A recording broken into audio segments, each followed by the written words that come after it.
Hello everyone, welcome in, welcome in. I am joined today by Zeramis. Hello everyone, nice to be here. Everyone This should little know him famous- of Nordic Keyforge podcast fame. And today we're going to be looking over some lineups, so do a bit of a lineup watch on some of the interesting matches hand-selected by Zeramis himself for NKFL Season 20. Very advanced system, very advanced analytical system of selecting matchups. Absolutely, it's the finest Keyforge hands picked the finest Keyforge matchups. For those who did not get featured, I took the third match from the top in every division. So, Which so is it's exactly actually how not- it should be. All right, yeah, I'm excited. It's gonna be fun looking at some matchups before they happen. Hopefully, we don't know if some of these have been played, and then we don't know the results at least. Yeah, we do not know the results, and hopefully the people who are going to be featured today were diligent about reporting the results in the hashtag NKFL results channel. But if they weren't, it's not our fault. And we hope we don't give any undue advantage to one or the other. Maybe they should then stop watching now if they don't want any undue advantage. But we're going to be fair in our commentating and discuss the decks from what we can see and what we know of them. That goes for both other players, of course. Yeah, and you And, know what? It could if be we an have unfair time- disadvantage too, if depending on how accurate our analysis is. Yep. And if we have time, we will do more than one matchup. But we're going to start with the one in Diamond. Yep. So we're going to Which one is start that? off today with the matchup between Not2Night and Gorlami. Now we have Slappy Labwork here in chat, who is clearly affiliated with Not2Night as they're on the same team. Assuming it's JT Russell behind the keyboard on that one. Taking heavy notes. Now we have a commercial. Woohoo! Yes, now we have gone to ad break immediately. It's just peak entertainment value right there. So we'll start off here with Not2Night's side of the bracket. We have 6 decks. I'll run through the name of the 6 decks first, and then we'll go through each one by one. So we have the very famous Rector Topor Bigos. We have the Asvar Lombroso della Fossa Sakura. A Murphy, good name. We have Miss Dranzed de Castle. Jerusa, I don't know how to pronounce the rest of that. Yeah. And we have Eric. Now, if I'm doing my math correctly, it's 2 MM, 2 Worlds Collide, 1 Coda, and 1 AOA. That's a good spread. We are missing, of course, a best set, but Yep. When we can't have DT, we'll have to do with these lesser sets for now. Not everyone's lucky. So we'll start here. We'll start here with Rector, which is, I think, a good place to start, and hopefully a familiar place to start for the audience. And if you're not familiar, you will become familiar after now. Yeah, or when you play it. But I made the mistake of playing it last season.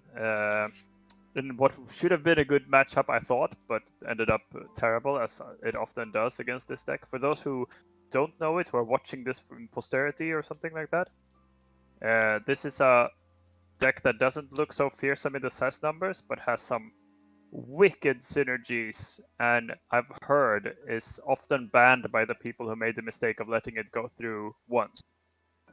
It's a Gangonaut deck with a lot of wild wormholes into a lot of really, really good cards in general. The Time Traveler, Key Charge, Nature's Call. It has a lot of abusive stuff that it can do. Absolutely. I mean, it has an absurd number of great turn 1 plays. Yep, the Dusk Witch, of course, known. The membership is also great. The projects are great. Yeah,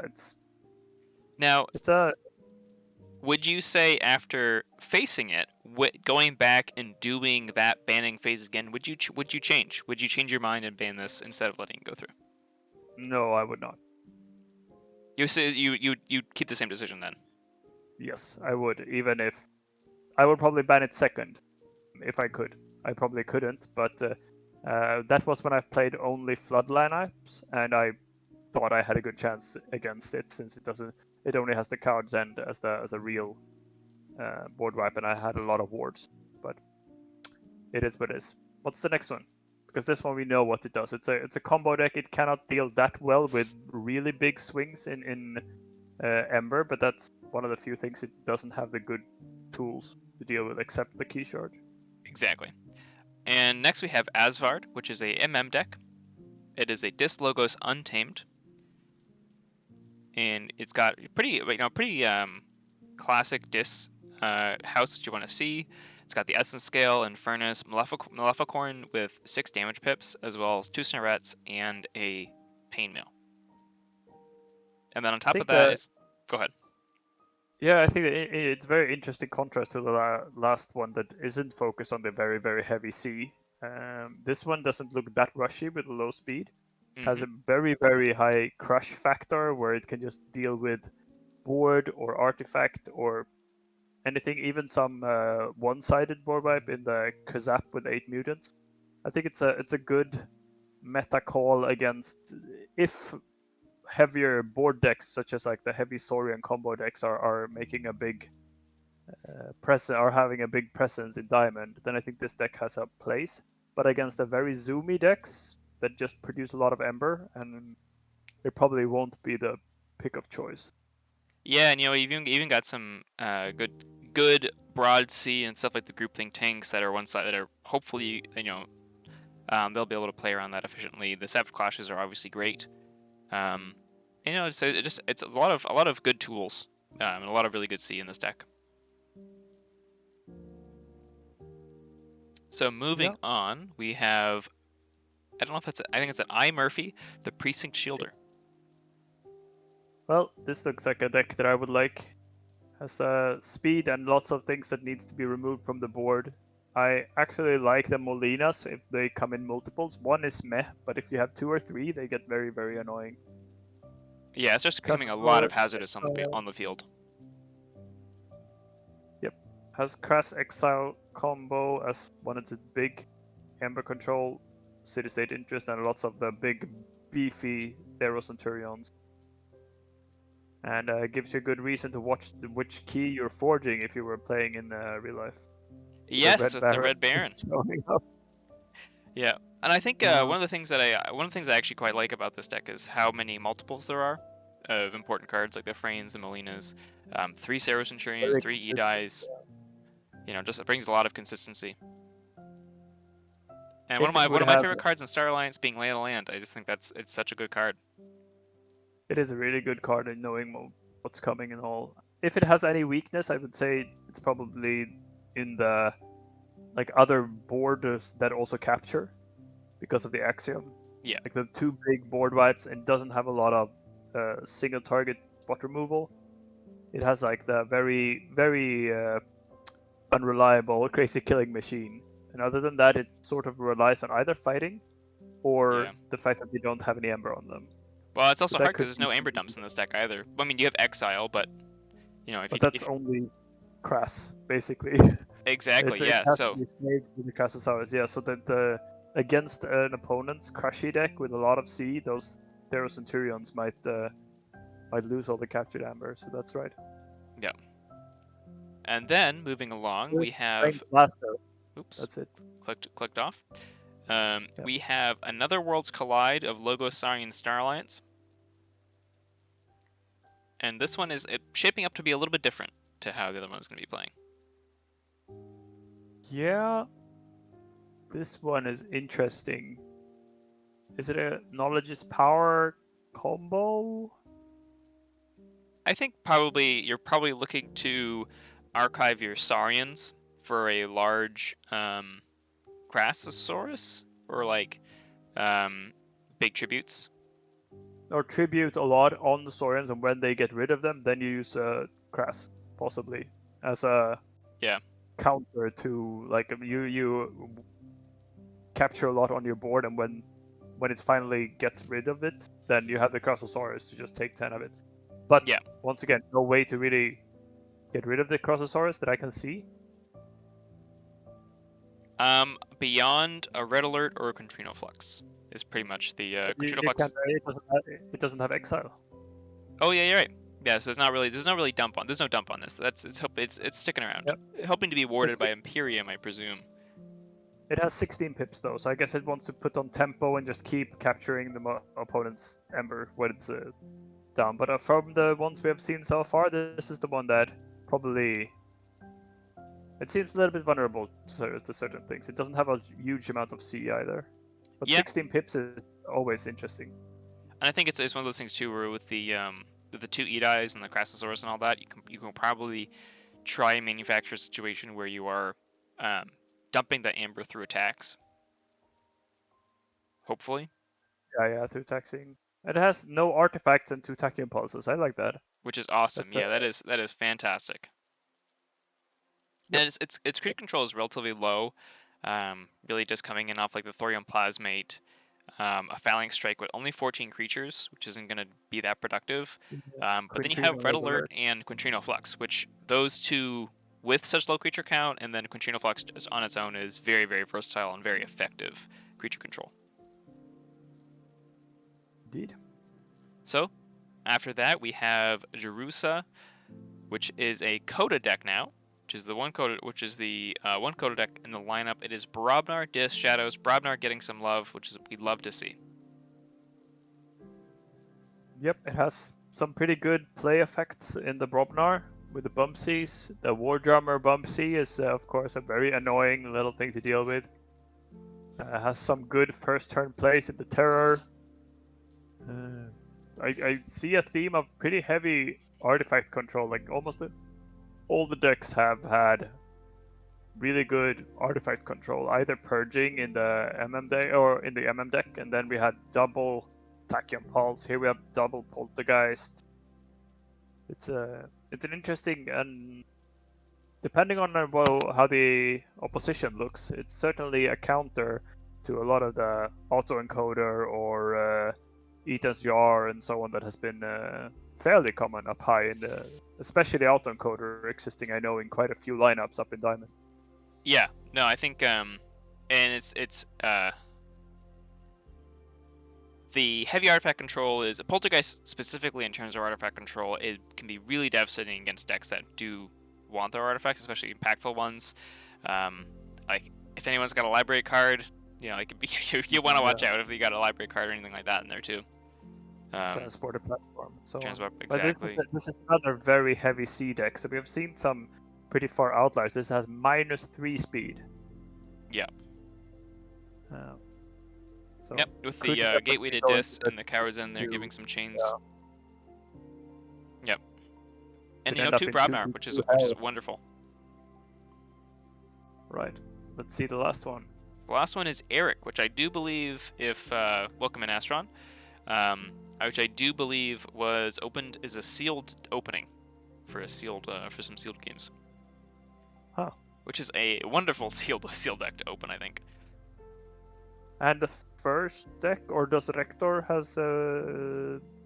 have artifact control? Rector as the Rustnar.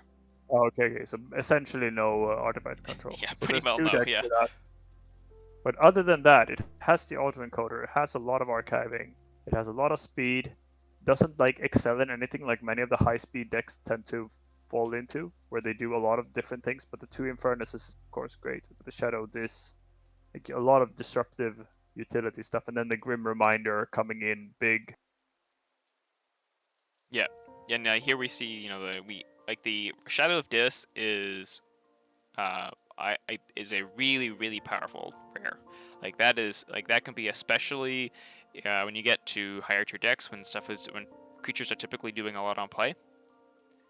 Sloppy Labwork says meh here. Meh to what exactly? To the sealed opening? I don't know what the meh was for.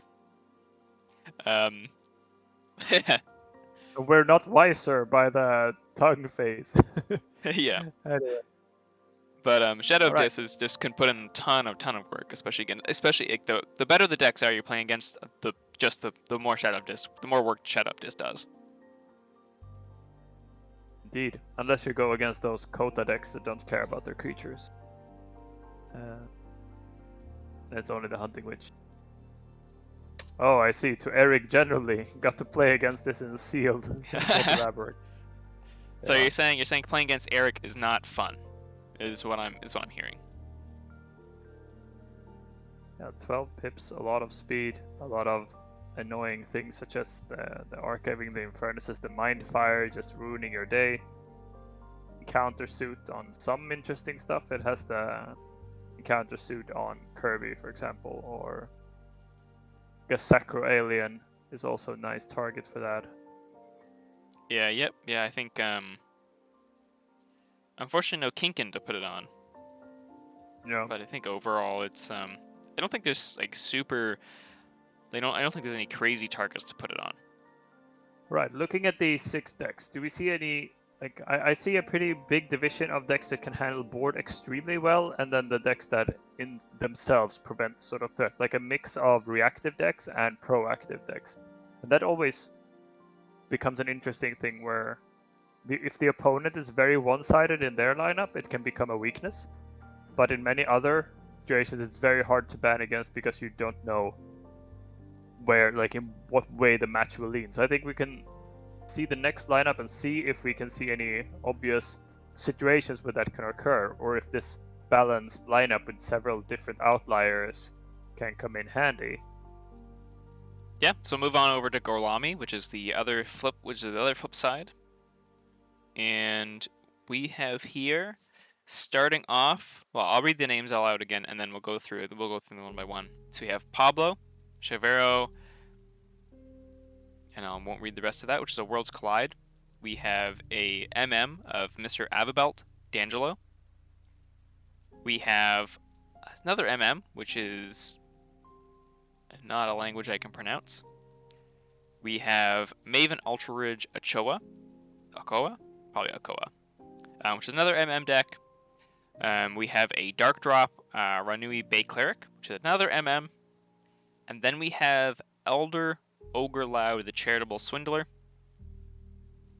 And this is an AOA. So their deck breakdown is 4 MM, 1 Worlds Collide, and 1 AOA, which is, we see less of a set spread than we saw for Not2Night, but still representing 3 sets. So I'll start off here with Pablo, and that is a Dis Logos Star Alliance World Collide, not the famous Dis Logos Shadows, but we have some pretty noticeable pieces here in the Dis house with 3 Infernuses and a Lesser Oxtet. Nope, a Poltergeist as well for some hard artifact control, and the classic Worlds Collide only piece of creature control being the Harbinger of Doom and a Gleeful Mayhem. Then we got Logos, we got the double interdimensional graft, we have 2 Wild Wormholes, 2 Tau Vapors, Daughter, Igor, Quant, Academy Training. This thing is zooming, 18 speed here, because also coming through on CXO Tabor is going to bring some. We've got Centrifuge Garcia, Double Nurse Soto, which is an uncommon we don't see a ton of. But also coming in here with supplementing the 9.3C off of the Harbinger of Doom and the Gleeful Mayhem with 2 red alerts. So this thing is going to be zooming through the Logos house and, purging a lot of your cards. Sort of dangerous Wild Wormhole plays, though. Absolutely. Like, playing into Lesser Oxtet could be absolutely devastating. Yep. You have some of the precious creature control, especially since the red alerts probably won't do much. So it can go into Gleeful Mayhem or the Harbinger to sort of ruin your own day. But if you can control the odds of the Tautave or the Wild Wormholes, then this deck obviously has its tools against Rush, and it can play the grindy game. Yeah. So. Yeah, I mean, if you're looking to bring pipped out Coda, you're probably not gonna have a good day. The possible weaknesses I can see is that with a single purge of the Harbinger, then going board to board, where with a lot of repeated like value creatures, this deck has a very hard time handling it. Like it's completely lacking spot removal. Like it doesn't have a single card that can remove except zap. And with this logo Star Lions, you won't exactly have a massive zap turn for the most part. Fairly common houses there. So I'll move on. Yes. We've got Mr. Alvabelt next, which is an MM deck, which is Dis Logos Untamed. So we see lots of house variety so far. The Dis house featuring the Feared Eaton's Jar. It's got Infernus and a String Grave. They're going to bring it back some Waking Nightmare for Amber control with actually a fair number of Disc creatures, as well as 2 pain reactions. The Logos over there has 2 Collected Inquiries, 2 Lethologicas, a Neurosiphon, Opposition Research, which I think is a card I've been really down on, but it's been putting in an odd amount of work recently, so I'm sort of coming around a bit on it. It's obviously got the autoencoder, and it's got Professor Torado, QMX, and Research Smoko. We see some hard R coming out of the Untamed and the Reclaimed by Nature. It's got Double Fangtooth Cavern in a Keyfrog, which I think is huge.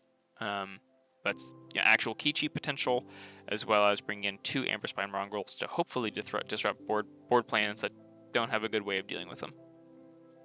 Yeah, my first reactions here is it has a Torado, but it doesn't have all that many mutants, so playing that against other MM might actually be like even dangerous. 5 mutants only, and with 2 Fangtooth Caverns, probably won't stay around a lot. And even with the Etons, it has very low Ember control, and it has very low creature control apart from the Caverns.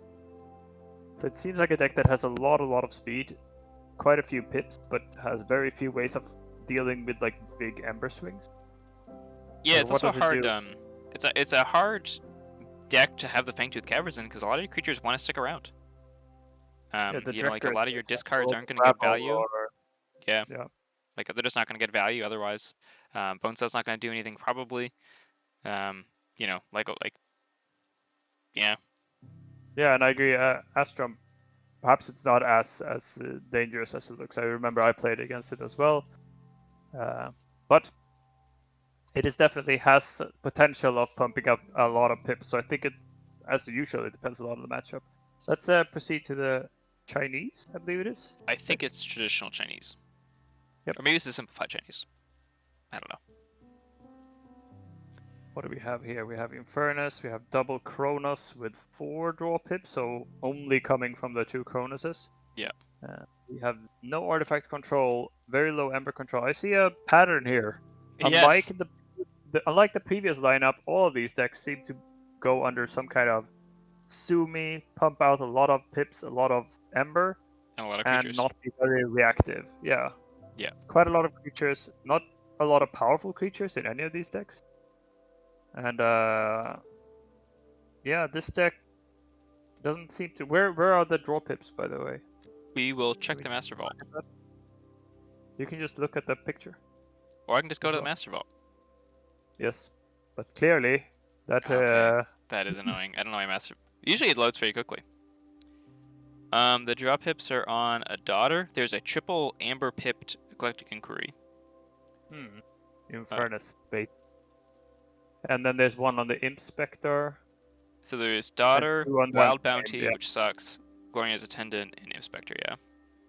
Yeah, so not the ideal ones for the Kronos either. No. This deck it has an Obsidian Forge, but it also seems a bit uneven with no big Ember swing either. No way to handle Ember swing, so they seem to go with a proactive, overpowering kind of style. Hard to say how they will play. This one is probably not a deck that I would feel comfortable or like would feel very confident in playing, going, especially if you go up against an Infernus heavy lineup. But Not2Night doesn't really have that. No, yeah, which is I think is might be a saving grace.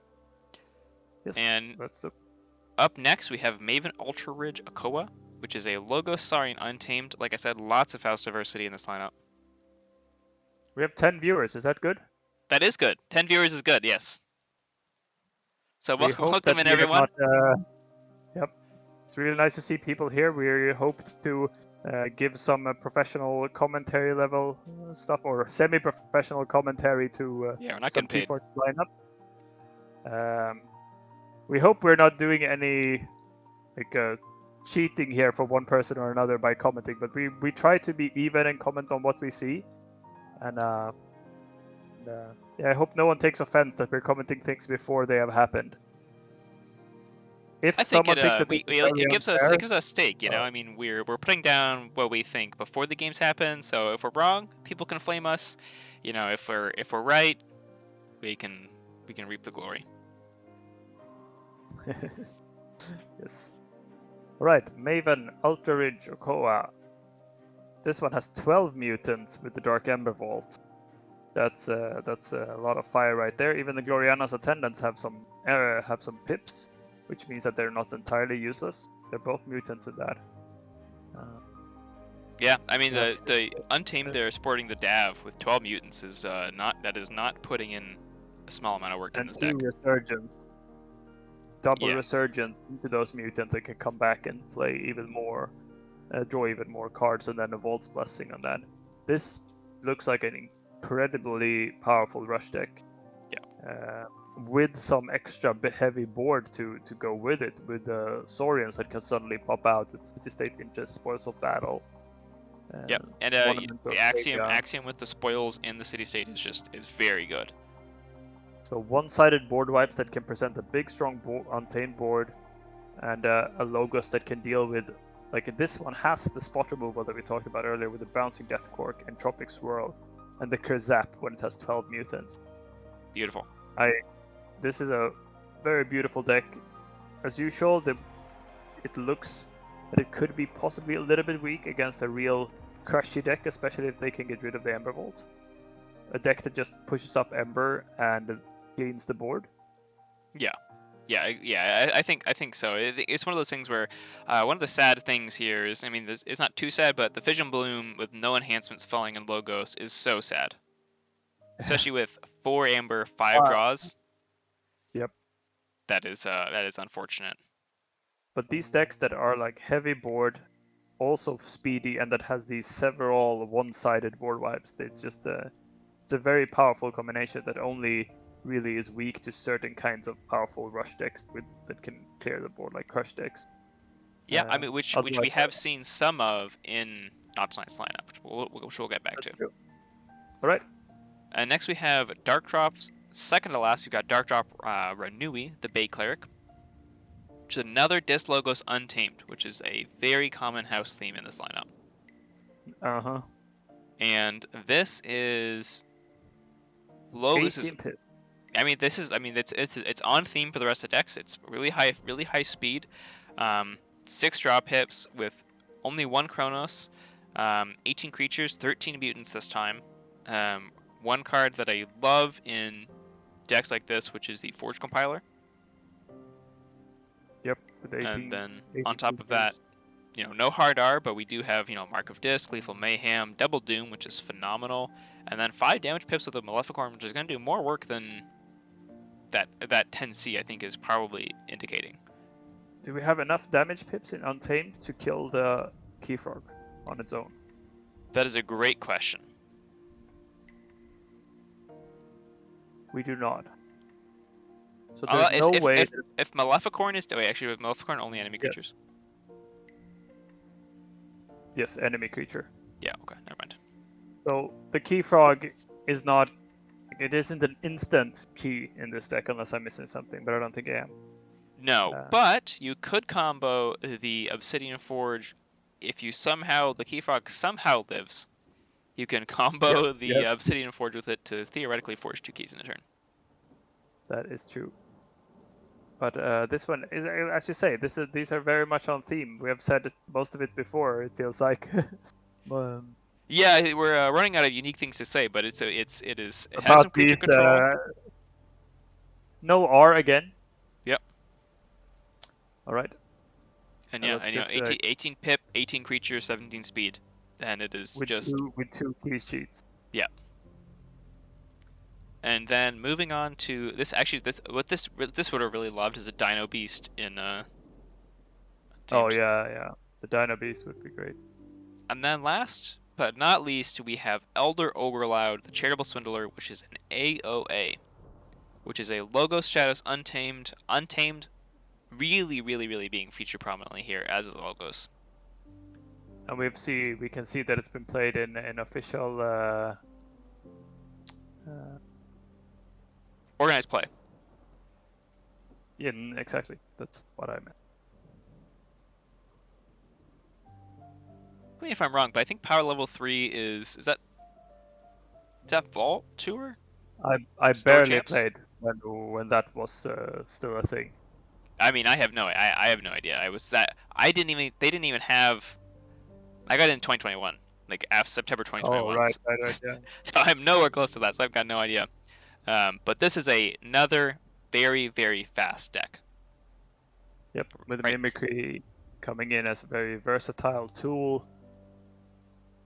22 creatures, so not so much pips as just swarming the board and then picking off things with the Neutron Shark or specific things. It has Miasma to block Yeah, I them mean out a bit. this is looking to me like you're going to be using that Logos to archive that Untamed, and then Sharkimedes is big here, and then Glimmer Nature's Call is a very annoying combination that can, if boards can't like flood it, if they can only put out like 2 creatures, 3 creatures, then you can just keep doing that, and it's such an annoying combination.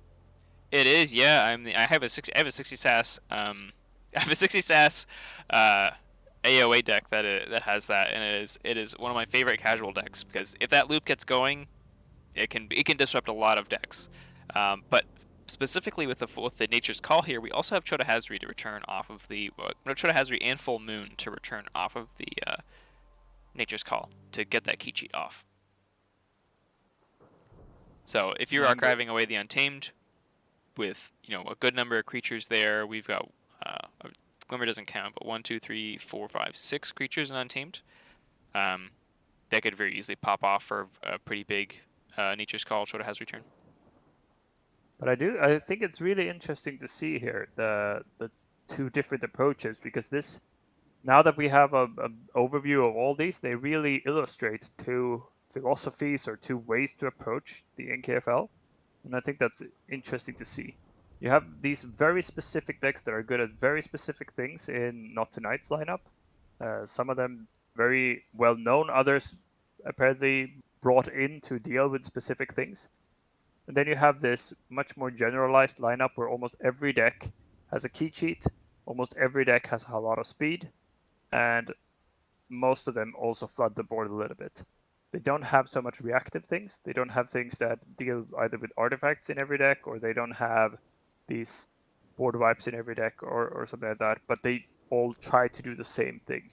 One of them, the one we commented most about, was the one that had all the like one-sided board wipes to go with the creature flood. Yeah, and that was Maven, I believe, right? Yeah. Yes, with the Zap and the Dark Ember Vault and so on. Yeah. And you know what? That Dark Ember Vault with all these, with like the Dark Ember Vault, bears mentioning. That's making everything here just harder to deal with. We've got now everything here is +2 power. Dark Fairy gets bigger.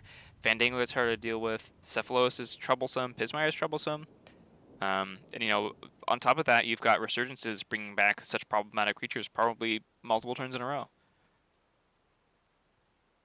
Yeah, I think it's a very interesting battle coming up here, where you have these two different styles, and if Not2Night can get the right matchups for those 20+ creature control decks, then some of these fast decks might not be as big of a problem. Because you have these, and you also have the very specific decks that could deal with the Ember with the Crossosaurus, for example, that can delay these turns from these decks that just want to go boom, boom, boom, produce key, boom, boom, boom, up with new Ember, produce key. And if you can stall that with the deck, for example, with 3 Tribute. Hey, Algernon, welcome. We're looking at the Diamond matchup right now. We're looking at, exactly, Not2Night versus Gorlami. Which I think should be an interesting match for this week, and hopefully our analysis. Maybe, maybe if Sloppy Lauberg is still in chat, maybe they could do some coverage of the game, and we can see how it pans out. We can have video record of it. Yeah, but I think a lot of it will come down to those two key decks with a lot of creature control in Not2Night's lineup, and also, for example, when it comes to Rector, if that combo goes off, there aren't a lot of things in Gorlami's lineup that can deal with that kind of sustained Ember Burst that Rector can do. Yeah, there is no scaling. Is there any scaling Amber control? There's Pablo with the 2-dimensional graphs, and I think that's it for productive scaling Amber control in. Yeah, that's it for productive scaling Amber control in Gorlami's lineup. Mm-hmm. So Gorlami is going all in on this. My deck will overpower them. My opponents won't have the scaling Ember control and the board control to deal with both of those factors here. While Yeah, which I think is a lineup, which deals is with very specific things. Yeah, I think it leaves them fairly. I mean, I think it leaves them, especially crush checks like the ones on like Jezru and then Osvard that are just presenting. Now Krzap is going to be a lot less. The Krzap here is going to be a lot less valuable, but yeah, it's going to punish pretty hard, especially when some of them have really high pips and some of them have low pips. But I think it's certainly an interesting strategy of being the very proactive one. Astron says that Gorlami's lineup made me consider some strong changes to my lineup. Yeah, I think that scaling Ember control is really one of those decisions where the value of it is hard to predict going into different lineups as well. Some decks are annoyingly good at just going up to 6 Ember and staying there and doing that consistently, while other decks need to they can't really hold back without also sabotaging their own game plan a little bit. Yeah, it's a weird thing of like, especially like, I mean, most of the time you don't mind giving them like 1 or 2 Amber off a graft or yeah, and I think there's been some changes Zoc here on the Dataforge stream. I think Gorlami has changed a few decks, if I'm remembering correctly. Yeah, I remember some changes as well from there. Yeah, because I remember I faced them in bronze, and that was I don't remember like half these decks in bronze. But yep, Gorlami's lineup only took 6 losses last season. I'm happy to have been one of them. But, yeah. You're becoming a statistic. Yes, last season, my statistic won 1 game against everyone. Yes. Except Rock. Which actually, that makes a ton of sense. It depends how many of the decks are the same this season, but Gorlami does not have creature control. If he's not the proverbial beatdown deck, if he's not the one that is applying the pressure and being the one who has the established dominant board, that's gonna hurt. That's gonna struggle into it. And I am familiar with your lineups that your decks are very proficient and comfortable taking over a board and keeping it. So, what do we give this matchup? I think it's gonna be. I think when it's coming down to bans, I think the bans are more clear for Not2Night than they probably are for Gorlami. Because there's going to be a lot of thought given towards. I mean, it depends. They might let it through, they might not. But I feel like you have to give some thought towards Rector just because it can high roll so hard. And also the lack of spot removal might let the Dusk Witch live and so on. Exactly, yeah. And if you get rid of something like, if you do get rid of something like Pablo, then like you don't even have to worry about any scaling Amber. So like, is there really any worry there on that stuff? I don't know. And like they do generally have much higher and I think more efficiency to deal with those boards. Their Amber control overall I think is better across the board. I think something like this could be rather problematic, however. I guess you could say generally that Not2Night's decks have less of a beatdown quality to them, less raw produced ember, but have more tools to respond. While Gorlami's decks all try to do the same like beatdown strategy one way or another. Some of them clear the board, others will try to just outflood them while also the ember and pips. But it is an interesting thing that we spoke about earlier, that some of Gorlami's decks would be vulnerable to Infernuses, but there are not that many. Or are there any? There are none. Oh, I'll give it I'll double check. Eric has 2, as well as a Grim Reminder for him. Yep. So probably Gorlami's, especially with it's got the gateway, and it has the red alert. Yep. As well as Shadow of Dis, which is gonna reduce the productivity of any of your boards by a significant amount for all of Gorlami's decks. So if you had to predict a winner, how would this game go? I think that's actually hard. I think they're probably. I think some of the games. I think the games that Gorlami wins can very easily be blowouts. If the C is banned away, like if the high C decks in Not2Night's lineups are banned away, which presumably they are, then I can see a world where, just Gorlami's decks will establish a board, take over the game, and win, like 3-1 fashion. However, so are you giving it? I think I give the edge to Gorlami slightly. All right, I'll be the contrarian. I think Not2Night will get the right matchups and take it 2-1. Yeah, and I could absolutely see. I think I think the odds are pretty close. So I think I can follow on both sides, both sides of the line. I think Gorlami doesn't really have good ways of dealing with Not2Night's decks, where I think Not2Night's decks do have good ways of dealing with Gorlami's. Yeah, exactly. That I saw the reaction strength was stronger on Not2Night's side versus what Gorlami is bringing. What I felt, and if the matchups don't fall wrong, I think that will be the deciding factor. Yeah, and I think So I think I'm happy to give 2-1 to Gorlami, and with like a +2 key difference. Yeah. All right. If we do key difference as well, I will give it 2-1 to Not2Night with a key difference of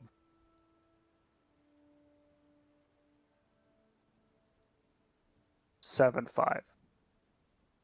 Okay. Yep. All right.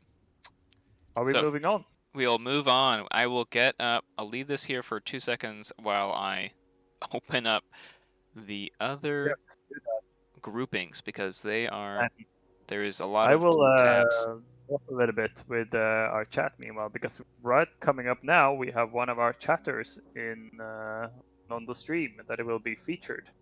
We're now doing Kveld versus Astron.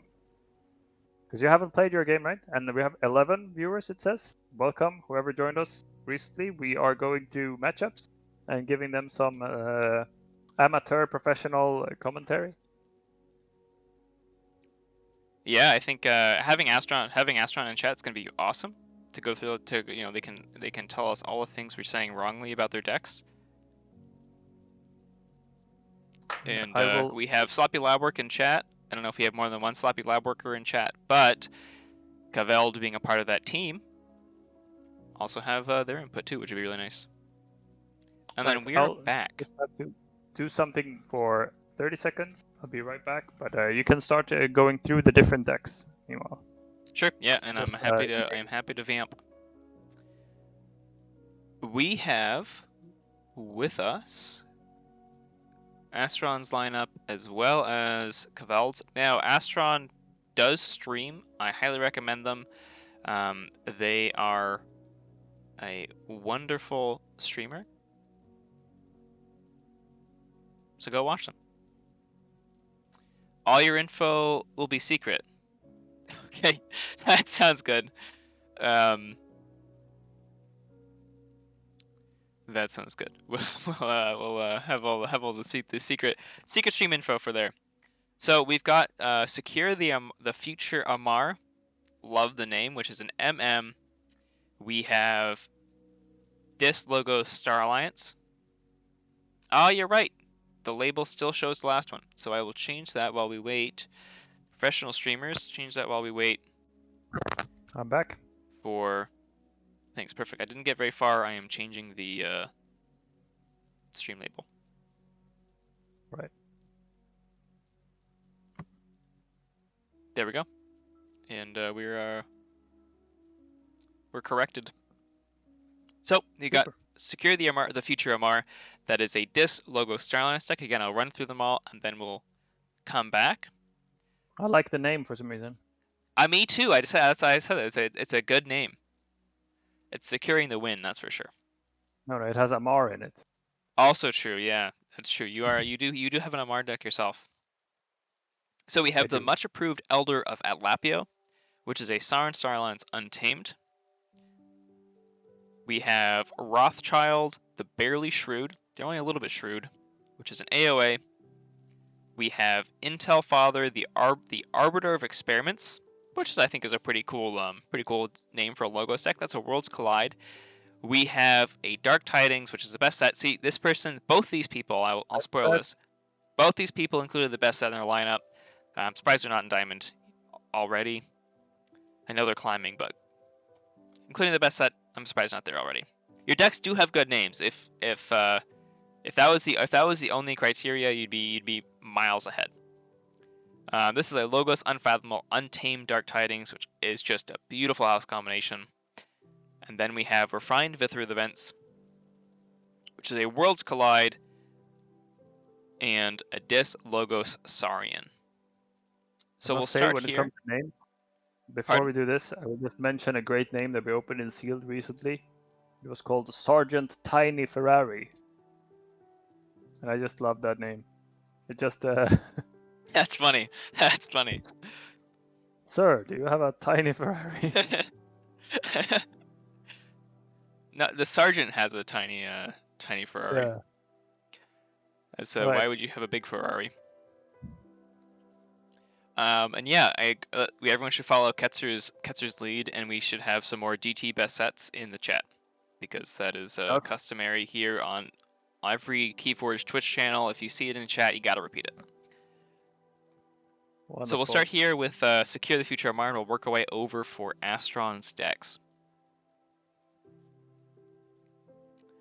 Yep, apart from the good name, we have 3 Kirby's that are key to this deck, because it has a lot of really annoying creatures that they can spit out, especially those Sacrofiends, Dino Fiend, Techno Fiend.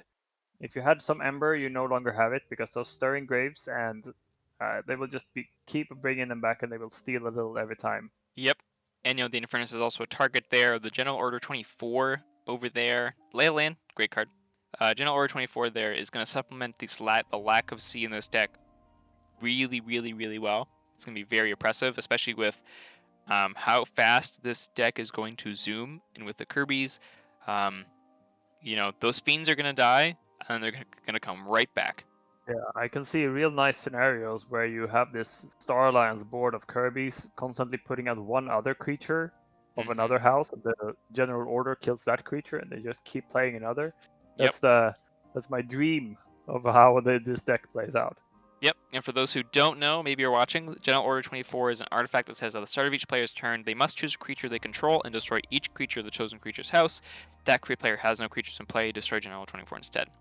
Now, obviously, the opponent can play around this because they can choose not to play creatures, and then it can blow up. However, especially with such good creatures such good common houses in the Dis and the Logos, you know that this is going to get lots of value on boards, especially into MM decks.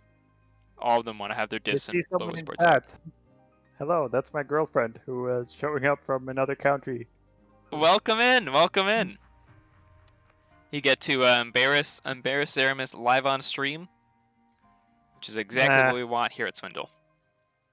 There's nothing in our cuteness that could embarrass me. Good.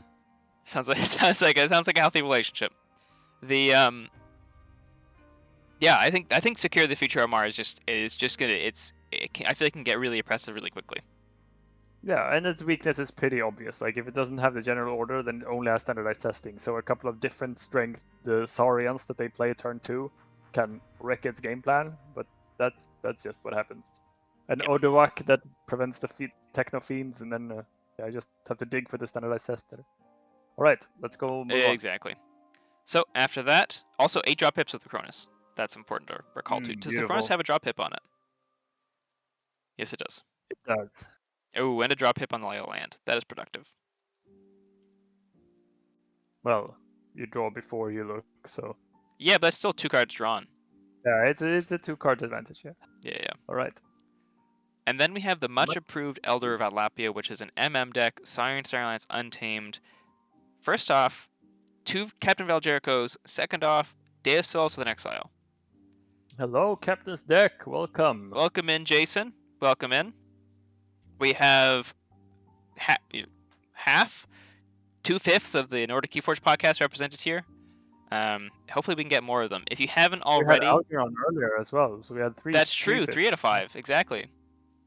So if you haven't already, I highly recommend following the channel, following on Twitch. Does what work? Does this work? Something works. I don't know. I think all of it works. Yes. Follow the channel. Follow. You can Murph follow here. the YouTubes. I got my own. I linked them in chat. We've got the Swindle Dust Chronicle ones where all the VODs will be going. All the special coverage we do for casting events. And all of this is just going to be hopefully broken into some segments. And hopefully this will be either a single chapter or maybe recurring. I hope we get all the way down to Clay at some point, some night. But yes, some night we will. Has double Valjericó, Punctuated with Equilibrium, Deus, Ancient Power. It's such a beautiful deck. I love this. This has so many of the things that I love. It's just too bad that it happens in MM, because MM is too good. But apart from that, I really like it. It has a Savage Clash that you can protect with your Ancient Powers.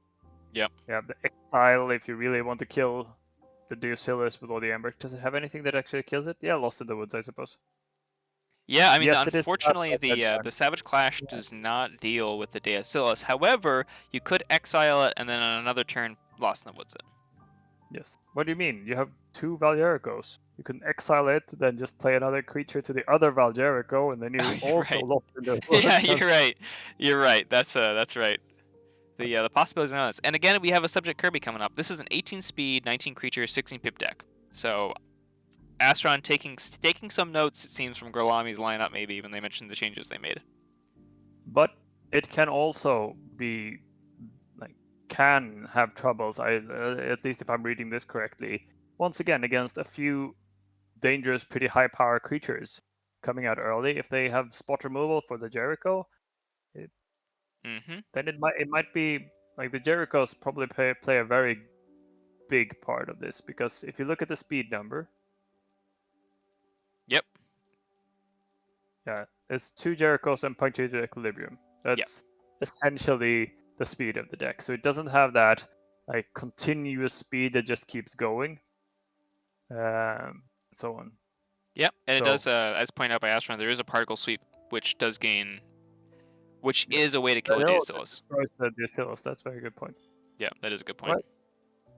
Next up, and yes, Midnight Soul, and this is how it works. I don't know what this is, but if you mean the chat, then it definitely works. That is how it works. I don't know if you mean following or any of that, but we have the Rothschild, the Bailey Schubert, an AOA. I do love the spread on Astron's decks. We'll go over that afterwards.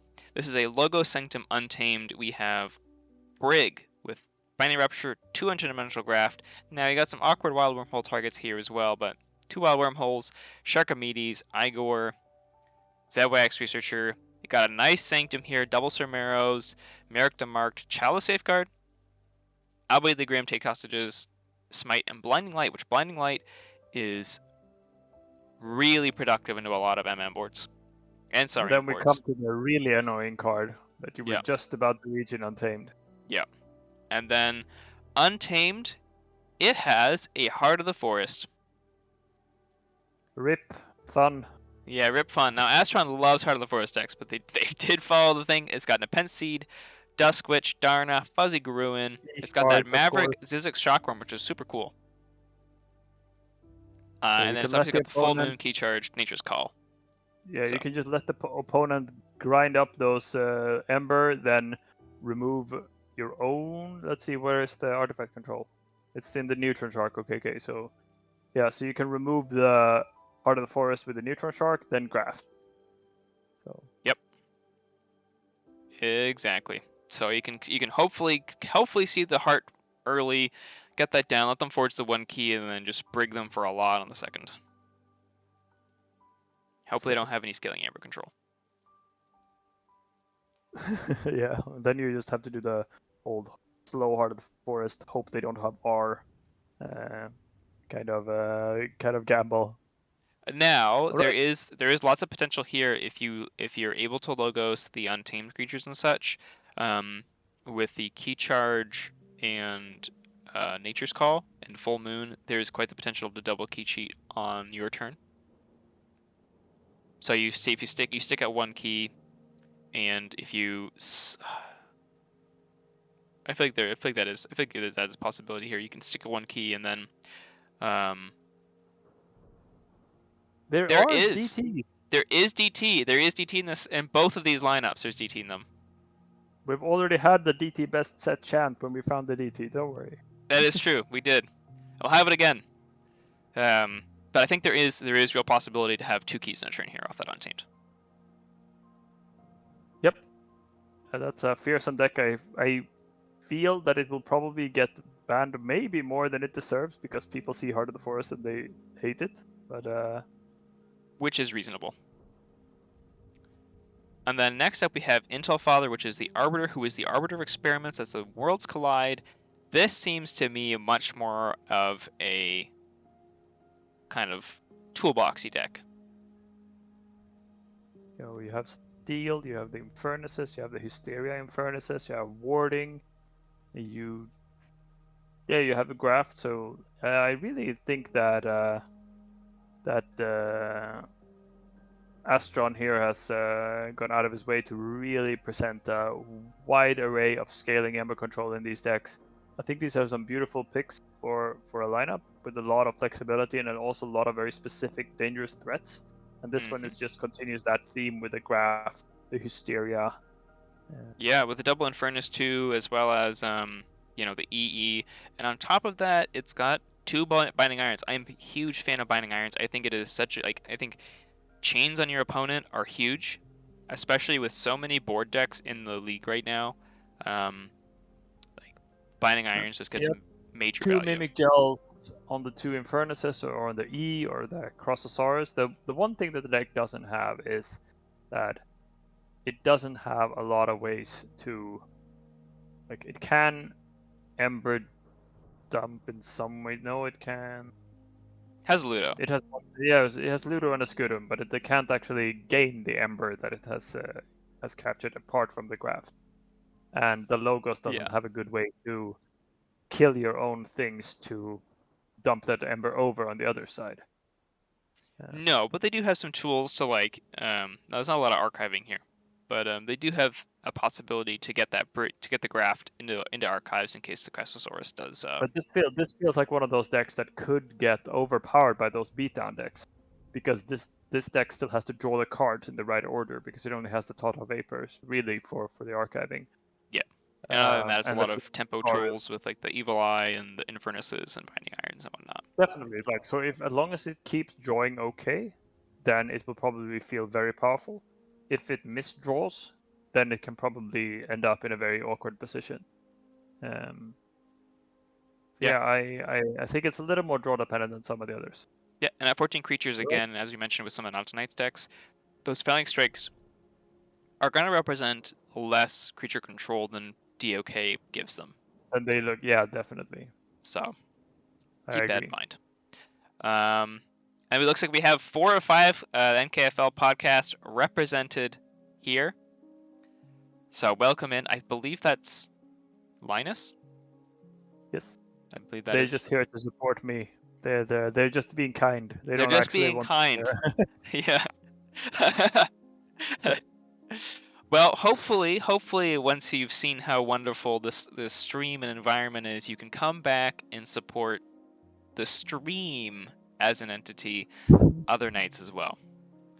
But here we have DT. Stop talking. We need to Oh, true. analyze Yes, DT. we are now on the one of two most important decks in this entire analysis. We have a beautiful Dark Tidings deck of Logos Unfathomable. Unfathomable doesn't full name isn't even there.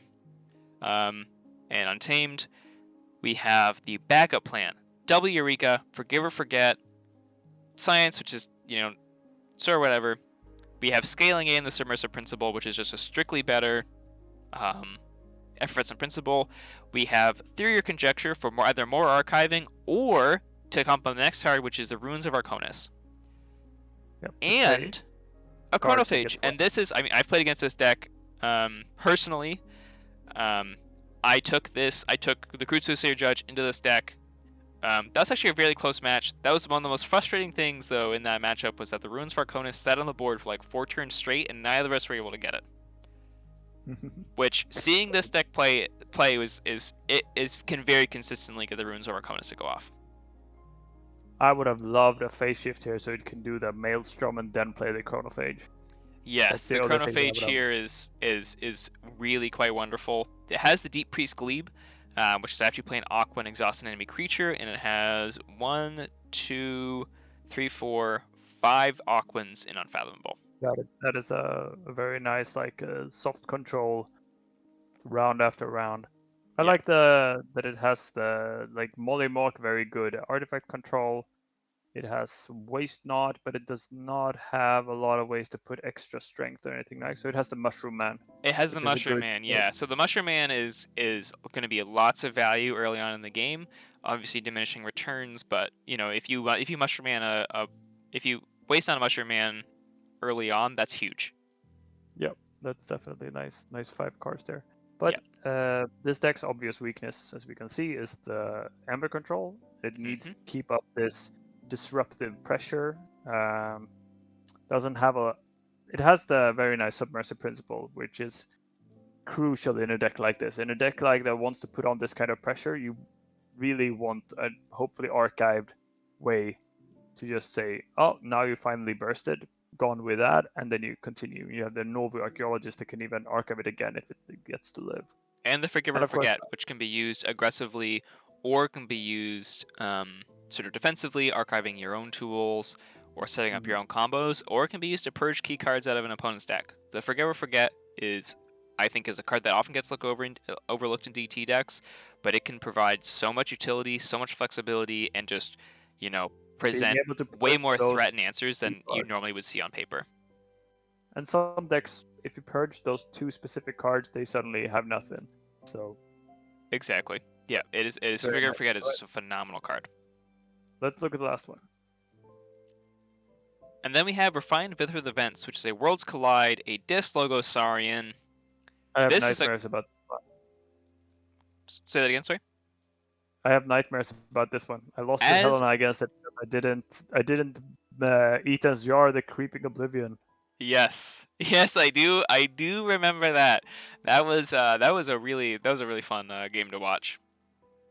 That's one of those things where it was pretty ballsy of Astron to take Vither into Helena with absolutely no artifact control. But I thought they approached the matchup really quite intelligently. It was a beautiful game by Astron, definitely, and a misplay by me. The Harbingers can be dealt with sooner or later, but the Creeping Oblivion is a permanent damage that I couldn't truly recover from. Even then, it was very close, but it was definitely extremely well played by Astron there.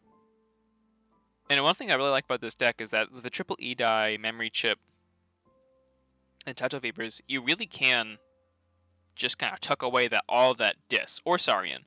I've seen Astron take it into either direction, but I'm a huge fan of archiving all of that Dis and just having really big turns with it.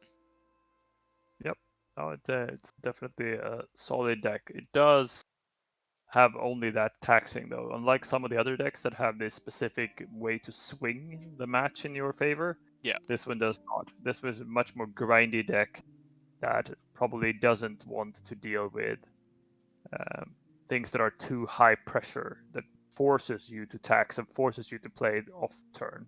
This one Yeah. wants to be a Helena-like matchup where you can slowly craft turns because the opponent is not like beat downing or things like that. Especially with some very nice Calipigian ideal Scutum plays and tribute into that. Like if you can craft the right turns, it's very nice. Yeah, absolutely. And I think this is just like these houses together are really awesome. I think it's just like really a really harmonious deck, and it'd be if it had a Exhume and Dis, that'd be wonderful. But overall, I just think it's really quite a nice deck. Yeah, it has one way the thing that can be exploited is the fact that it has, unless a Lilithal is out on the board and can fight, Rotgrub is the only way it has to, in this, do something about opponent threatening keys. And it has very few ways to do anything about it in Saurian as well. Yeah. Like it's you can sort of get it into a position where it has to play those logos cards, especially if you have a lot of spot removal. Where it can't afford to take the turns with the other houses unless it has specifically the tribute or the single Theros Centurion is enough. But yes, let's move on, I think, to Kveld's lineup before we start Absolutely. commenting. So we'll see. We start here. I'll go through the decks all together. Then we'll come back and start again. So we've got Nora, which is an AOA. We have Chitri, which is a Kota. We have Danel, which is an 82. That's not what I meant to read. It's an MM. Look at my eyes looking at the wrong thing. We have Smok. I don't know how to pronounce that. It's Polish. My bad. Sounds good, Astron. See you later. Hopefully we can get those secrets on a future stream. This is another MM. We have again best deck in the lineup. DT best set. DT best set. Kaya. I'm assuming that is a Kaja, which is a DT. This is also beautiful deck. Huge fan of it. We see the Logos, Star Alliance, and Fathom will show up again. But next we have the Senorita, which is another MM deck. And we're back to the beginning with Nora. So here we have our AOA, which is a Logos Sanctum Shadows. We've got once again have a Brig deck with a Time Traveler and a Professor Sutterkin with a good amount of archiving in there. And then we also have the double Cutthroat Research as well to punish Burst in the Logos.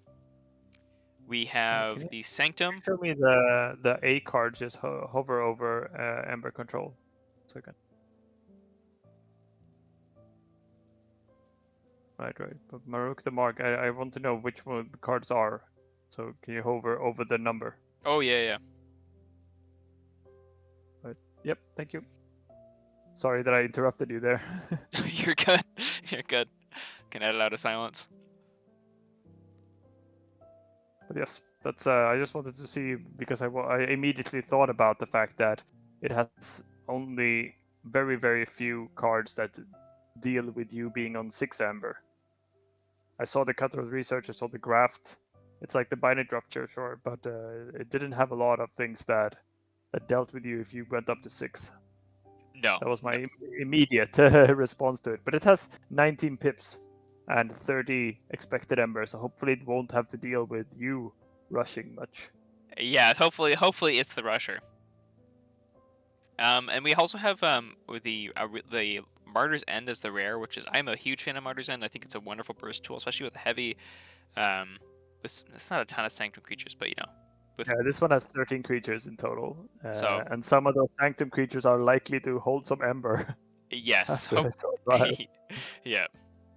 If only there was a helper bot to Martyr's End all the Amber off and then interdimensional graft it or cut the research it, but. Yeah, I'm thinking that one of the few weaknesses with a deck like this is the fact that it will have to play these pip heavy stuff, and then it has some awkward cards that don't really work really well with its game plan apart from clearing the opponent's board. But also, it doesn't deal so well with repeated smaller steals and like small Ember control and so on. That just takes away some of its tempo. It's bouncing Death Cork with only 13 creatures again. It isn't a normally amazing card.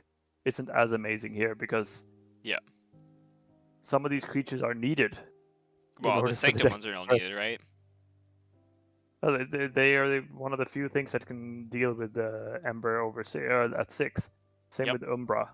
Like if Umbra is not on the board, you can't deal with someone going up to 6 Ember. Absolutely. Except and then we have a Swindle in the shadows there. So good card. Namesake card. That can deal with 6 going, I guess, but you know. Yeah, exactly. That's the only card. Yeah. And then we've got Chitri, which is a Dis Shadows Untamed Coda. We've got the Arise. We have the double control a week, and we have the Hecatomb to combine with the Arise, as well as a Ember Imp and Charette and a Life Ward. Life Ward is a great card. Just saw some highlight of Life Ward on Linusu's stream earlier. Where the creature control accomplished absolutely nothing. Pardon? Where it accomplished almost nothing. Well, yeah, but it was there. It's another rush deck. Yep, 19 pips, no speed. These are the sort of Coda decks I absolutely hate. These decks that, if they play in the right order of draws, they look absolutely amazing and unstoppable. And then you play the next game with them, and they look clunky as hell and sits on 2/2/2, and they high roll either so amazingly or not at all. Yeah. It has very, very terrible creature control options in the pretty much is it just 3 poison waves? 3 poison waves and a Nerve Blast. And a Relentless Whispers. And a special livery. Okay. So, and a Nocturnal Maneuver. So now you're not looking at very good options there. But does have double too much to protect. Enemy Asthma to help push that up. This is something I think everyone can learn from when looking at these. We spoke a little bit before the stream about like generalizing lessons from looking at these lineups, and I think this deck is a great one for that. Because you can see this deck and say, oh, it has all these different tools. But if you look at something like Creature Control, all of it was in a single house unless you happen to play Dis against the Hecatomb. Mm-hmm. And that means that if you have a turn where you're thinking about, okay, either do I pressure the board or do I play these action cards, you know that if you put out something really dangerous to the board, they will stick unless, especially if say that your opponent has just played Shadows. Mm-hmm. Now you choose to play 3 important creatures like a Philosophosaurus or something else. Now you know that they either have to take a super suboptimal Shadows turn, playing like the one card that can deal with it, or they have to push on their plan. So knowing when to commit to a board after looking at someone's deck is like an excellent skill to learn. Yeah. To say that, SAS says it has 16 creature control, but all of that is in Dis in another deck, for example. Yep. Knowing then when you can commit to the board and force those suboptimal misplays or even suboptimal plays in general is really, really nice. Yeah, that's where like paying attention to your opponent's handcrafting is oftentimes offers very tangible benefits to maneuvering your own game plan into beneficial positions. Yep. Or forcing someone to take you off check with a house, or like forcing you to either give you a key or take an off turn and so on. Yep, absolutely. Anything you can do to disrupt what the opponent is trying to do with their hands and how they play them is important. Yeah, well, which is a comment Astron made earlier in chat about their DT deck with the Maelstrom. Right? I mean, Maelstrom is a devastating card if you've been handcrafting for you've been handcrafting for turn after turn to try and set something up, or like to try and draw through your deck, trying to efficiently, and then all of a sudden you have all these creatures in random order on top of your deck now.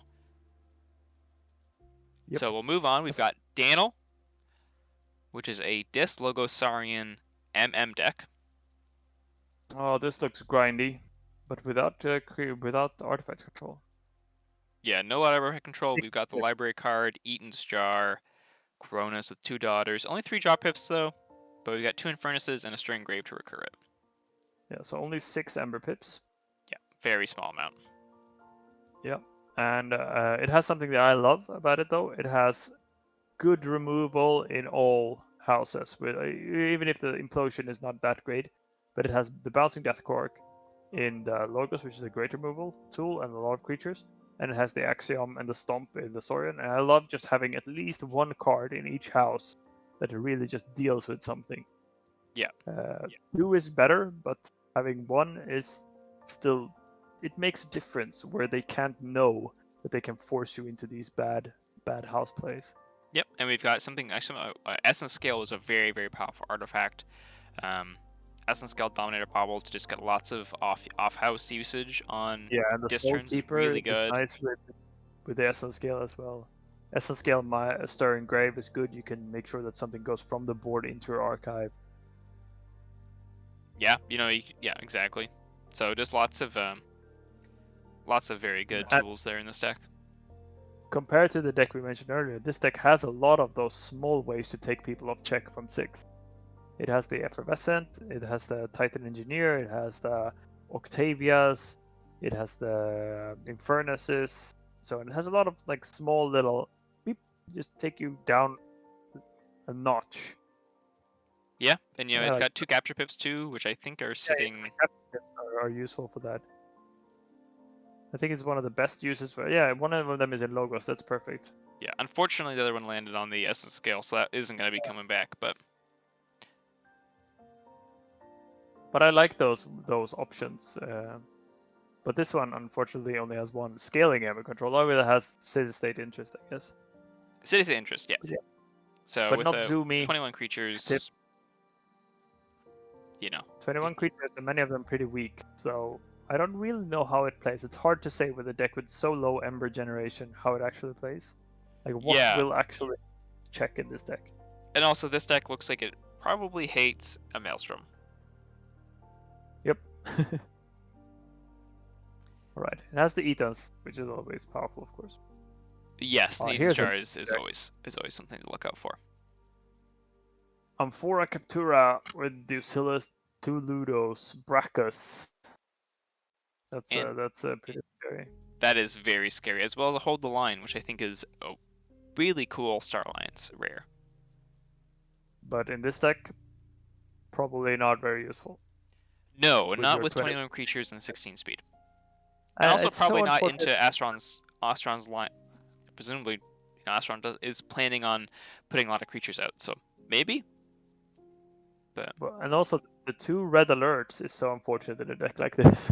I know that some of the decks that I've played have 2 red alerts in a deck with 20 where you want to flood. And you basically never use them. They're just there, being in the way. Absolutely. And the Blast from the Past, Blast from the Past is a really, really wonderful card. But looking at the 4 decks we've seen so far from Kveld, I think it's interesting that we've seen a lot grindier decks than many of them. We've seen 2 like heavy rush decks, and then we've seen 2 very grindy decks. Yes. And we have a enhanced causal loop there with a capture pip. That's actually pretty nice. So recurring small productive capture there in Logos. Yeah, so with the 2 Q-mechs as well, one of them also with a damage pip, but still. It has a lot of like, you get rid of them, they come back with a subject Kirby, they come back, and then... But it does not... Yeah, it also has an effervescent principle, so it has a bit of an Ember Dump if someone kills the Ducillus and so on. And the Ludos, of course, which is great. Yeah. So yeah, I see it as a dangerous deck that if it archives the right stuff, or if it doesn't have all that much archiving, but it can, for example, Blast from the Past, a Brachus, pull that out at the right moment. Mm-hmm. I mean, I really would love some warding, but it's hard to get in MM. Yep. So what do we have for the last one? So we have 2 grindy decks, 2 rush decks. And we have Dark Tidings with a really fun... this is... I'm looking at this Logos, and I'm not sure how...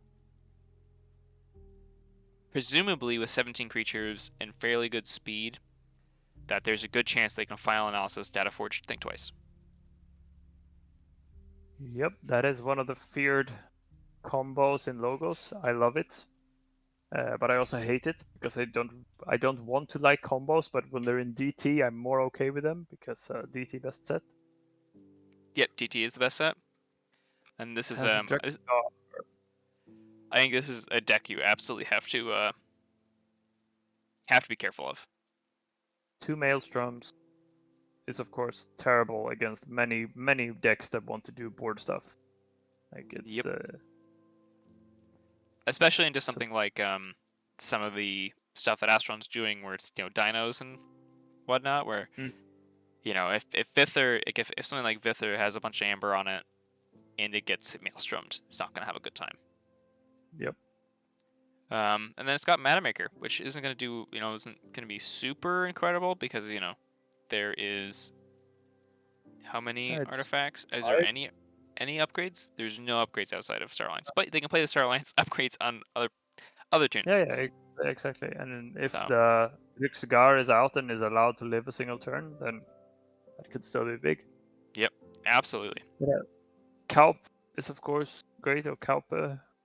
Kaup is really good. Portal Monger is also really good, especially in non-DT decks. It only has 2 ways to naturally raise the tide, which can sometimes be a problem because it then means it's almost at a equal advantage towards a non-DT deck. It will have to take chains almost as often. Yeah. It also has, this is something where probably a couple more Tide Raiders would be quite nice because you do have the Mecha Buoy, which does incentivize your opponent to take the Tide. But there's not a ton of Tide effects in here that really care. So, is the DT deck actually all that incentivized to take the Tide? Not really. Nothing. Triska. Yeah. Just the Triska, opponent can also use the operative Espion. That can be dangerous. That can be dangerous, but but if you have, that is something to watch out for on the Espions. Absolutely. If you have a Philosophosaurus or a big dino or something, just yeah, for sure. But it's one of the things where if you're forcing the opponent to take Mecha Buoy and you don't have a lot of things that care, the stuff you do care about probably is the most is Submersive Principle. So if you're looking to just get value out of that, you're probably happy to pay 3 chains for something like that. In a dire situation. No, that makes sense. So I thought about Portal Monger as well, which is the 4 extra cost. Exactly, right? And you're doing that on your turn, your opponent can't respond to it. Yeah. So, is 3 chains worth taking 4 amber away from your opponent? Yes. This is also it's an interesting combo deck that also looks pretty disruptive, and it doesn't have this beatdown. Almost none of these decks are beatdown decks. Not even the rush decks are beatdown oriented. They have a fairly straightforward rush plan. Yeah, no, I think this is a very interesting DT combo deck that has a lot of tempo tools, which is really nice, including the Illusions of Grandeur. Yep, and going Think Twice into Illusions of Grandeur, for example, doing that can be pretty annoying. Yeah, Think absolutely. Twice into Submersive Principle. It has a lot of good Think Twice targets that don't if it's the tempo matchup, then you are okay with them being purged. You probably won't draw them that many times. Exactly. You can think twice as a Submersive Principle, Information Exchange, whatever you really need to. Maelstrom. Yeah, absolutely. 4 Maelstroms. Yeah. So there's lots of really good Think Twice. Yeah, you probably want to archive a Think Twice to kind of make sure you can get the Data Forge final analysis, because I think if you're not getting that into a lot of decks, you're probably gonna struggle for at least you probably want at least 1 key off it. Because it doesn't have that great Ember control. It doesn't have that great Ember gain. So this probably needs to get a Data Forge off to win again at this level of play. Yeah, but it looks very consistent at doing that. Yes. All right, last one before we give our final decisions, final analysis here in this tonight's stream, because it's almost 1 a.m. here. So I know it's getting late there. Senorita. We've got Senorita with Polish names. We've got Disc Shadows Untamed MM deck with Grim Reminder, a Gateway to Disc, which I'm not a big fan of Gateway to Disc. However, Grim Reminder, Implosion, Double Market Disc with a Mindfire and a fairly big logo, well, actually not big, but a decent sized logo spore with the Inferno Striker and Sacrifiend. Double Market Disc is really nice. It has Finishing Blow, which can be brutal. Pincerator, Bonithing, double Red Penny, double Subtle Auto. If only this had a safe house. Which I'm pretty sure most Shadows suites that have Bonithing wish they had a safe house. It looks like a fairly interesting disruptive deck, but it has minus 1.8 speed. Yeah. I could see this deck being very awkward, especially with all those creatures in Untamed. I think your Gateway to this is unironically going to be a discard. Sometimes. Sometimes, yeah, I mean, sometimes in many decks it's a discard. The red pennies, like this is also a fairly grindy deck. If it can come down to those red pennies and discarding cards from your hand, Yep. I think it can be pretty nasty with the Pincerator. They will just keep coming and keep coming. Yeah. And I then don't know how many, because you got a Keyfrog here, so if there's any damage, there's no damage. And no. if that one damage had landed in Untamed, then you could Pincerate the Keyfrog at the end of the turn. Which would be nice, but... And there's a Savage Clash if you have a Ghost Hawk or a Gloriana's Attendant out. Yes. Or Dark Fairy. Or Dark Fairy. Then the Savage Clash can kill the Keyfrog, which I think is fairly often with red pennies and subtle autos. You have the Pincerator as well, but that doesn't kill it. No, unfortunately not. But there could be some one strength stuff out there, so I think it has a fairly a better chance than in most decks. And it's also, of course, it's got the Resurgence here to bring back stuff like the I guess you're looking to bring back the Dark Fairy and the Trimble. Yeah, it doesn't have Furnace, the Dark Min and Furnace. Especially not with like Resurgencing into something else than Untamed in a deck this slow can be really like painful. You don't really get through the deck. Maybe sure, Resurgencing into red pennies is, but they won't be in the yard. Yeah. Yeah. So like you'd either be doing it to like Subtle Auto Bonithing late game, which could be good. Yeah, late game it could be good, but I fear that this deck might be overpowered by something fast. Yeah, I think a game could get away from it. Yeah, that they won't have time to get into the red penny Pincerator Mark of this like cycles of that it probably wants to do. I agree on that one. So that's the last deck there from Kveld. So we have a lot of scaling control in Astrons, while in Kvelds we have some much grindier. We have two rush decks that obviously scaling control is very good versus. But then we have these very grindy decks that are hard to predict how they actually play. And unlike a lot of other decks up in Diamond, we have slow decks on Kveld's side. That makes me curious. That makes me think, what do these decks have that is so consistent that it can work even with minus speed? One of them is a rush deck with like 30 expected Ember. They can always high roll. Yeah. But the others, what do they have? Yeah, and something that's been discussed on other podcasts. It's been discussed on other podcasts or other services, but there's an interesting piece between consistency and efficiency, where you can have a deck where we had seen in, I can't remember whose deck it was before. It was in the last one we just did between Gorlami and Not2Night, where one of them it wasn't a very efficient deck, but it had a lot of multiples. Mm-hmm. And it looks like a deck that's going to probably be doing the same thing game over game, even if the draws are a bit different. Just sort of like the cards that are doing those things are going to be a little bit different. And it seems I don't see a lot of that consistency in. See ya, Ketzer. Have a good rest of your day.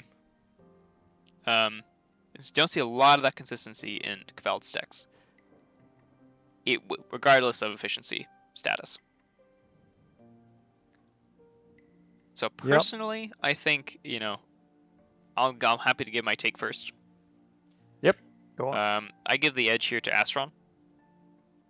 I think it'll be a 2-1 Astron's favor. I think key difference wise, I think it'll probably also be like maybe, they'll come away with like +2, +3. Yeah, I think that's it's pretty close to what I would say. I think it depends a lot on Astron's strategy of what to ban and if the rush decks gets played and how much they high roll. I mean, Kveld has some decks that can do extremely well, but I think Astron's lineup is well designed, has a lot of thought to it. It seems to cover many different areas. Yeah. and can probably ban in a way where they can ensure fairly good matchups, I think. Yeah, Where I the mean, grindy matches won't run away with it, and yeah, I yeah, agree. I think like I also I'm have looking a over at Astron's lineup if I'm Kveld, and I'm probably looking. I think there's one deck in particular that presents a real problem. how's the R in Kveld's lineup? How much hard R do we have? We have Poltergeist in Chitri. Yep. And Ooh, that is it. that part of the forest. It's gonna. Oh Yeah, yeah, that part. I don't see you letting the Heart of the Forest deck go through easily, That is true. So and that limits yeah, your options a lot. yeah, that is really tough. So basically, there's two decks I think that are really problematic for Geld's lineup, and that is Secure the Future MR and Rothschild.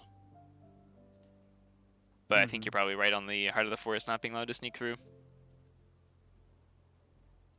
Yeah, it will be interesting to see how it pans out. I also give it a 2-1 to Astron, and with that, I will slowly start wrapping my participation up. It's been really fun to go through some lineup analysis. We hope to slowly cover some more for each week until we've gotten down to some lower divisions. But Yeah, this was absolutely. one of the gold divisions and the diamond. And thank you for the compliments, Sock Yeah, thank you very and much, everyone. Linus. We really wanted to get like another level of commentary before things happen. To some of this hype the matches up a little bit, and we want people to have a chance to hear themselves mentioned on a stream, commenting about what they are about to play. To give it a little gravitas to the matches about to happen. Yeah, I think everyone in this league puts so much time and effort and energy into designing, and creating these lineups. So I think it's absolutely it's everyone is getting some due notice and some due spotlight for all the very interesting and creative lineups they presented. And we saw some very interesting ideas being implemented here and stuff like, and all these lineups, Not2Night, Astron, Gorlami, and Kveld, they've all approached this and with different things in mind, and they've all implemented it slightly differently. But overall, I think they've all had very coherent lineups. Yep, I think I love like lineup analysis and thinking, and it's so interesting to see what people have gone with, especially knowing that they had a lot of different things to choose from. So Yeah, I've enjoyed it. absolutely.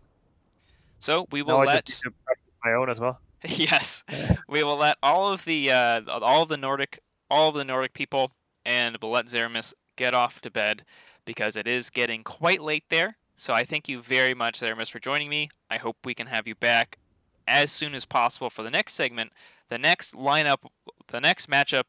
What matchup watch? Next matchup watch. We're still working on title, but whatever we decide to land on, we will hopefully welcome you back and find and see some more really interesting lineups. And I can't wait to see how the results come in. And I know Astron will be streaming. I Yep. believe should be streaming their match, so make sure to tune in for that one. And, Promised some secrets that we did not mention, so he did promise some secrets. So I'm expecting some very crafty banning and deck selection. yep. So Good night, everyone. see you, Zeramis, and you're free to go, and I will lead us out. How do I don't think I can disconnect. Can I disconnect? You can. Yes, You I can can. hit that red telephone, and you All can be right. gone. You can be freed from your chains. Yeah, but that is not from my video. That is from the Discord call. I need to close the video window. Hello, Oh, everyone. This professional stream has been brought to you by window. yeah. Well, so if you go to the Video Ninja, there's a red phone there too.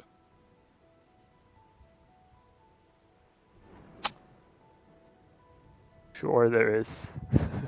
Well, I have hidden you, so once you find it, and I will also mute you. So once we get all that, you can head out. There we go. They're gone.